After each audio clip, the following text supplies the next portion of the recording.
Salut tout le monde, ici Abdul Malik de la chaîne Série Science, j'espère que vous allez bien. Bon, aujourd'hui on va traiter avec vous la composition, une composition de sciences physiques niveau seconde S. Bon, excusez le bruit à côté, bon c'est comme ça, c'est chez moi parfois. Bon, là bien sûr vous avez l'énoncé en face de vous, ok. Bon, je vais pas trop faire la lecture parce que malheureusement le temps m'est trop court. Vous avez ici l'exercice 1 avec en face de vous.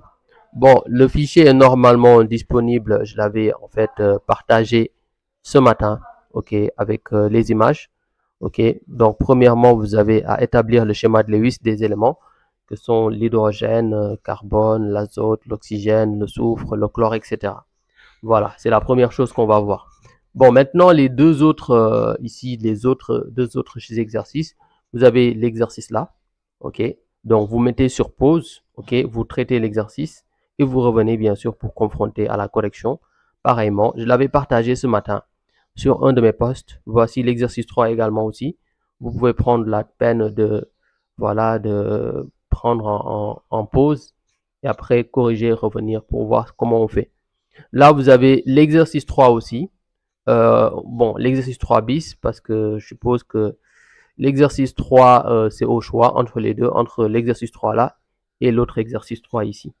C'est bon, je pense que sur ce point, c'est clair. Bon, sans plus tarder, on va attaquer l'exercice 1. On nous demande ici de déterminer les schémas de Lewis, ici, des corps suivants. Vous avez l'hydrogène, ok. Son nombre ici, nombre de charges ou numéro atomique Z est égal à 1. Donc ici, la structure électronique nous fait K1. Donc comme c'est à K1, ce qui veut dire en fait la dernière couche c'est K. Et donc le schéma de Lewis de l'hydrogène, ce sera H avec ici un électron libre. Pour le carbone, on s'intéresse bien sûr à son numéro atomique qui est 6.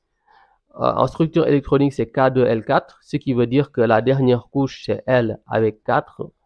Donc, on a le carbone qui est là, avec 4 atomes, avec 4 électrons libres. Vous avez ici, voilà, cette formation, cette écriture, le schéma de Lewis du carbone. L'azote, la dernière couche, c'est L5, donc 5 électrons. Donc, ce qui fait que nous aurons ici un doublé et voilà, 3 électrons célibataires.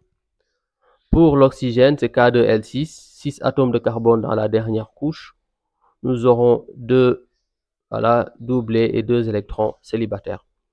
Pour le soufre, c'est K2L8M6, Z est égal à 6, donc K2L8M6. La dernière couche comporte 6 électrons. Donc aussi, on va venir pour le soufre, symbolisé par S. On aura 2 électrons libres, ok, et 2 électrons qui vont former une paire. Maintenant, pour le chlore, on a K2L8M7, ce qui veut dire que la dernière couche comporte 7 électrons. Le chlore, on aura ici un électron libre et 3 doublés. Voilà, c'est bon. Voilà à quoi nous en tenir. Voici les différents schémas de Lewis, les différents corps suivants. Maintenant, en deuxième lieu, on nous demande ici de définir une molécule. Bon, maintenant, la molécule, c'est la plus petite partie, en fait, d'un corps, ok, qui à l'état isolé est susceptible ici de garder les propriétés, en fait, les caractères, les propriétés physico-chimiques du corps. Ok, donc c'est ça la définition. Là, je l'ai dit. Bon, il n'y a pas assez d'espace ici. Je vais l'écrire rapidement. Plus petite partie d'un corps qui à l'état isolé que garde les caractéristiques de ce corps. Voilà. Maintenant, pour ce qui est de la suite, on nous demande, bon, je vais revenir à l'énoncé. Excusez-moi aujourd'hui quand même, bon, je suis tellement pris que j'ai du mal à pouvoir. Voilà, on demande maintenant de donner la formule développée des molécules suivantes. La formule développée des molécules suivantes. Donc, on va commencer par ici C3H6O2. Donc, d'habitude, quand vous devez déterminer les formules ici développer, il va falloir tout d'abord cibler les atomes qui ont le plus, en fait, qui ont une plus grande valence. Ici, le carbone, il est tétravalent, l'hydrogène, il est monovalent, l'oxygène, il est bivalent. OK? Donc, ici, on va bien sûr donner une formule développée.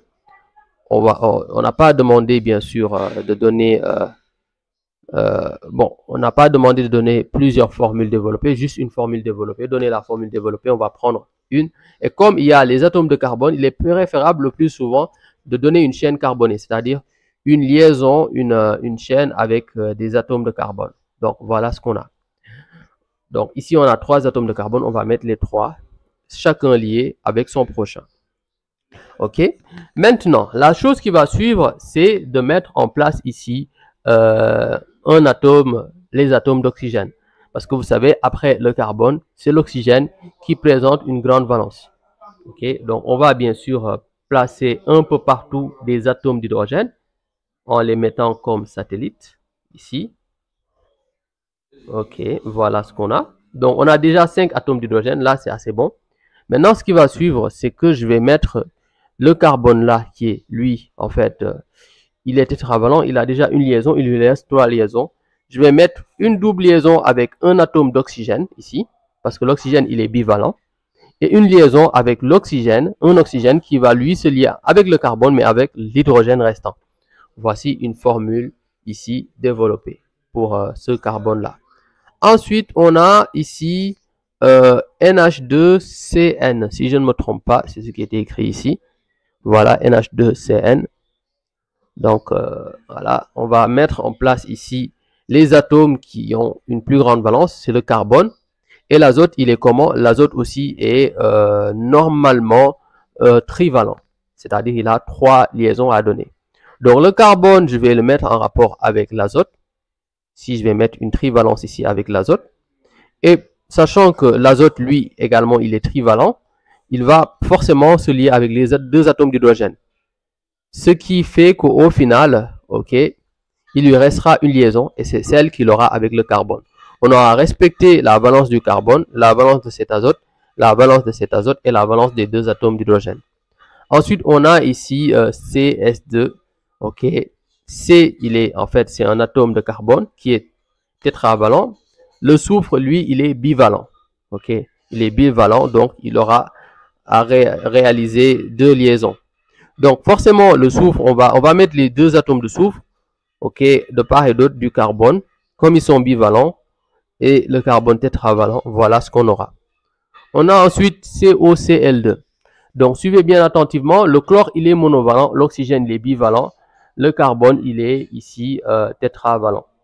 Donc, le carbone est tétravalent. On va le mettre comme à l'habitude parce qu'il est tétravalent et qu'il doit toujours être centré quelque part. L'oxygène est bivalent. Donc, on va bien sûr imaginer facilement qu'il va donner pour le carbone 2 liaisons avec l'oxygène et les 2 restants, ce sera chacun avec un atome de chlore, vu qu'ils sont monovalents. Maintenant, on a CH2O. C'est un peu comme tout à l'heure. H2 remplace le chlore parce qu'il est aussi monovalent comme le chlore. Oui, le chlore, en fait, on a demandé ici les formules semi-développées. Donc, pas la peine de déterminer ici les schémas de Lewis. On a juste demandé les formules semi-développées. Donc, on fait CL tout court. Voilà. Maintenant, pour ici CH2O, ce sera le même principe. L'atome de carbone doublement lié avec l'atome d'oxygène et de part et d'autre les atomes d'hydrogène. Ensuite, on a le carbone avec 4 ici atomes de chlore. Le chlore qui est quoi? Monovalent. L'atome d'hydrogène qui est tétravalent. 4 atomes de chlore. Ça fait le compte. On a ici, voilà, comme ceci. Bon, l'erreur que font certains élèves, c'est de mettre un petit c et mettre un L. C'est faux. Il ne faut jamais faire ça. De grâce, ne faites pas ça. Quand vous avez en face de vous le chlore, vous mettez un grand C et un petit L. C'est bon? Voilà, un grand C et un petit L, c'est important. Ensuite, en deuxième lieu, petit a, on nous demande de déterminer la valence d'un atome. Bon, la valence d'un atome ici, c'est assez simple. C'est en fait le nombre maximal de liaisons covalentes ici que peut avoir un atome. C'est le nombre ici de liaisons, le nombre maximal de liaisons covalentes d'un atome en fonction bien sûr de sa configuration électronique.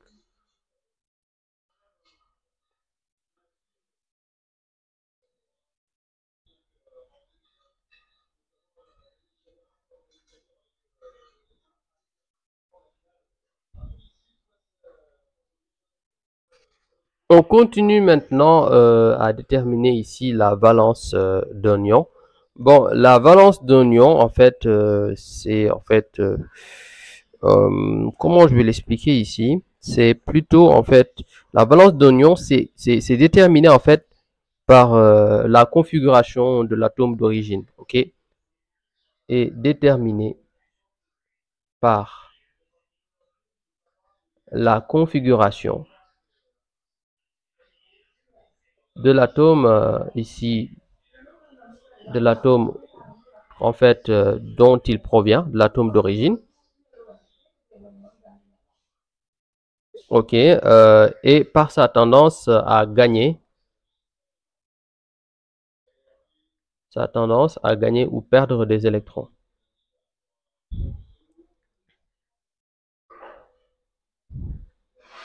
Bon, vu comme ça, c'est pas une question que je vois souvent, à gagner ou perdre des électrons. Voilà à quoi s'en tenir. Maintenant, en deuxième lieu, petit b, ok, on nous demande les formules ioniques et formules statistiques ici du phosphate de calcium, du nitrate de plomb, du sulfate de sodium, ici du phosphate de sodium.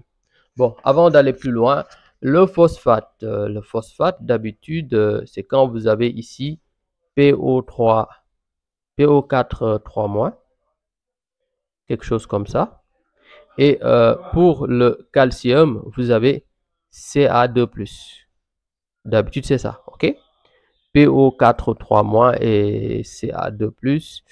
Bon, maintenant, si vous avez une configuration comme celle-ci, avec Ca2+ et PO4 3-, bon, je vais écrire ça, Ca2+, avec PO4 3-.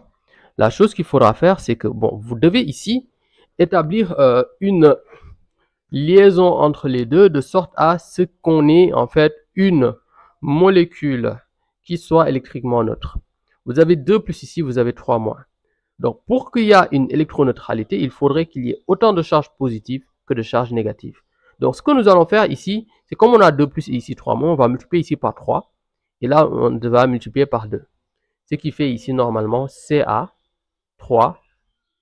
PO4 ici 2 fois. Vous avez bien vu. CO3 PO4 2 fois. Le nitrate de plomb. Le plomb, c'est ici Pb. Ok. Pb+, ok. Le nitrate, c'est NO3-. Voilà. NO3-. Donc, mine de rien, si on a écrit la formule, bon là c'est la formule en quelque sorte ionique, la formule ionique ce sera, bon j'ai oublié de l'écrire, Ca3, Ca+, 3 fois, ok, et là on a PO4, 3-, 2 fois. Voilà à quoi nous en tenir ici. Ça c'est la formule ici ionique, hein, n'est-ce pas? Bon, maintenant qu'on est là, vous avez ici, on rappelle, la formule ionique. Ok. Et là, vous avez la formule statistique. On revient au nitrate de plomb. Vous avez NO3- et le plomb, c'est Pb. C'est Pb2+. Hein, ouais, c'est Pb2+. Excusez-moi. Donc, ici, la formule ionique, pour ici rétablir en fait même nombre de charges partout, on va devoir multiplier ici par 2. Donc, on a NO3-, 2NO3-, Pb2+. Et le nitrate de plomb, s'il va falloir l'écrire, ce sera ici Pb, le plomb, NO3, 2 fois. Voici la formule statistique. Le sulfate de sodium. Le sodium, c'est Na. Donc, l'ion sodium, c'est Na+. Ici, ici le sulfate, l'ion sulfate, c'est SO4 2-. Donc, la chose qu'il faudra faire, c'est de retenir ici les formules ici des ions. Je suppose qu'après, je vais quand même mettre une vidéo, peut-être tard dans la nuit. Je vais un peu faire une nuit blanche pour pouvoir vous aider à ce niveau. Ok, vous donner une vidéo qui va expliquer ça. Donc, on va ici la formule ionique de Na+ pour rétablir ici le nombre de charges de part et d'autre partout. Et donc, comme on a dit sulfate de sodium, on aura sulfate qui va écrire en dernier, Na. Ok, on a Na, et comme c'est 2 fois, on va dire Na2SO4. Voici la formule statistique. Pour le phosphate, je vous le rappelle, l'ion phosphate, c'est PO3. PO4 3-, oh là là, PO4 3-. Le sodium, c'est Na+. Donc, la formule statistique, la formule ionique, pour rétablir ici la valeur des charges, on va multiplier par 3. Ok, voilà ce qu'on a. Et ici, la formule statistique, plutôt, ça c'est la formule ionique, la formule statistique. On a Na 3 fois PO4. Voici en fait les formules ioniques et formules statistiques des corps qu'on vient de vous présenter. Maintenant, on nous demande de déterminer la formule ici électronique ici de l'aluminium, ok, avec ici Z qui est égal à 13. Ouais, je reviens. Pour déterminer la formule électronique, on a ouais, Z est égal à 13. Bon, pour cela, on va ici commencer par mettre K 2, L8, ça me fait 10, et donc on aura M3. Donc voici la formule électronique ici de l'aluminium. Donc sa place dans le tableau périodique, ce sera en fait troisième. Donc ici on a M qui correspond à la troisième période. Donc troisième période, donc troisième ligne. Et 3 ici qui dit que ce sera la troisième colonne. Ou troisième groupe. Ok, c'est bon. Ensuite, on a ici le type d'ion qu'il a tendance à donner. Il a 3 électrons dans sa couche externe. Donc, l'ion qu'il aura tendance à donner, ce sera en fait ici, bon, c'est l'aluminium, on va dire Al 3-. Pourquoi Al 3-? Parce qu'il est plus facile pour lui d'aller à 0 que d'aller à 8. Il va forcément perdre facilement 3 électrons que de gagner 5. Donc, ce qui fait Al 3-. Donc, la formule statistique et ionique ici de l'ion, avec ici le sulfate, si je ne me trompe pas, dans l'énoncé, c'est ce qu'on avait dit. La formule ionique et statistique du sulfate d'aluminium, sulfate d'aluminium. Ok? Donc, toujours quand vous entendez OAT, AT, etc., sachez que c'est ce qu'on va toujours mettre à la fin. Le sulfate, l'ion sulfate, c'est SO4 2-. Donc, en formule statistique, on aura 3 SO4. Bon, Al3+, qu'est-ce que j'ai dit en fait plutôt? Excusez-moi, c'est Al3+, parce qu'il perd 3 électrons. Il perd 3 électrons, donc ça donne Al3+. C'est bon? Il aura tendance à perdre 3, il va perdre des charges négatives, il va forcément devenir plus positif, et donc c'est Al3+. Je m'en suis rendu compte quand j'ai fait SO4 2-, parce qu'on ne peut pas mettre en place une formule, une molécule entre deux ions qui sont de même signe, voilà, de même nature de charge. Donc on a Al3+ et SO4 2-. Regardez bien attentivement. On va établir de sorte à ce qu'on ait ici autant de charges positives que négatives. Donc il va falloir multiplier par 2 et là multiplier par 3. Pour compenser, on aura 6+, et il y aura 6-. Donc là, ça me fait en formule statistique, ça me fait Al donc 2 fois. Donc Al 2 fois. Ok, et SO4 3 fois. Donc la formule statistique, c'est Al2 SO4, 3. Et la formule ionique, c'est 2Al, 3+, et ici 3 SO4, 2-. Voilà. Voilà ce qu'il faudra faire ici. C'est un peu comme ce qu'on vient de voir ici. Voilà, c'est le même principe, hein. Pas difficile. Bon, on a fini l'exercice 1. On attend de voir l'exercice 2, ce que ça va donner. À tout à l'heure.